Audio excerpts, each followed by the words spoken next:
Hey, what's up everyone? Welcome to my channel. In today's video, I want to share about the top 3 inventory model. When do you place an order for more inventory? And for how much? Running out of inventory can cause lost sales. But ordering too early or too much increases your cost to keep the extra inventory. Fortunately, there are 3 inventory models to help you with these decisions. Each model has a different purpose and to manage a different attributes to control inventory level. So let's begin to look at how these 3 models are used.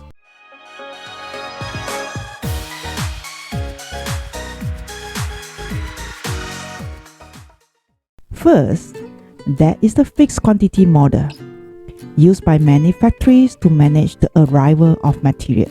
As the name suggests, each time you place an order, it is for the same amount. With this model, inventory is controlled by reorder point, which is based on how much inventory you have on hand. Once your inventory level reaches a specific level, you place a new order. Again, you order the same amount each time. The reorder point is set so that your factory does not run out of material and does not hold unneeded material. You must constantly monitor this system. If you use material faster, for example, or if delivery time increase, you must raise the reorder point so that you do not run out of inventory. The second inventory model is the fixed period model. In this case, you are ordering on a predetermined schedule. For example, grocery store usually place order once per week, but each time they will order a different amount. With this model, inventory is controlled by the replenish level. So in the grocery store, for example, you determine in advance how much inventory is needed to meet expected demand. Each week, you count the current inventory and order just enough to replenish inventory back to the amount needed to meet your forecasted demand. You must also monitor the system closely. If you use inventory at a faster or slower rate, you should adjust the replenishment level up or down to better match demand. Track your on-hand inventory daily to keep from running out of inventory and to avoid unneeded inventory.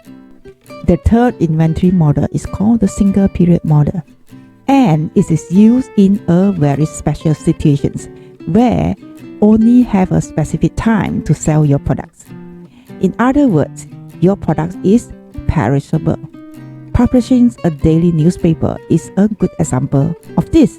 Once the day is over, no one wants the paper. So you don't want to have too many extra newspapers. However, if you don't have enough, you must turn the customer away and you will lose sales. With this model, inventory is determined by balancing the cost of having too much inventory and the cost of having too little inventory. For example, it might cost 25 cents to produce a newspaper that sells for $1. For every extra newspaper you have, at the end of the day, you have 25 cents in unneeded expenses. But if you run out of newspapers today, you lose 75 cents in profit for each lost sales. You must estimate the demand that will balance these 2 factors.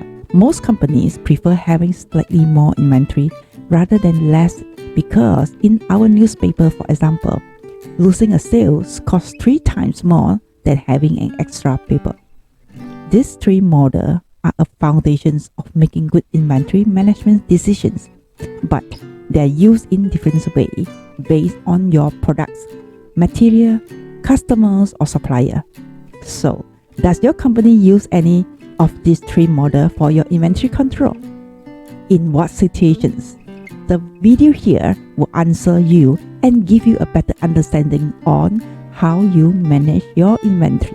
So that's all for my sharing today about the top 3 inventory model. Once again, my name is Vivienne. I am the business software coach. I appreciate you guys here liking my channel and have a great day, and I see you in my next video.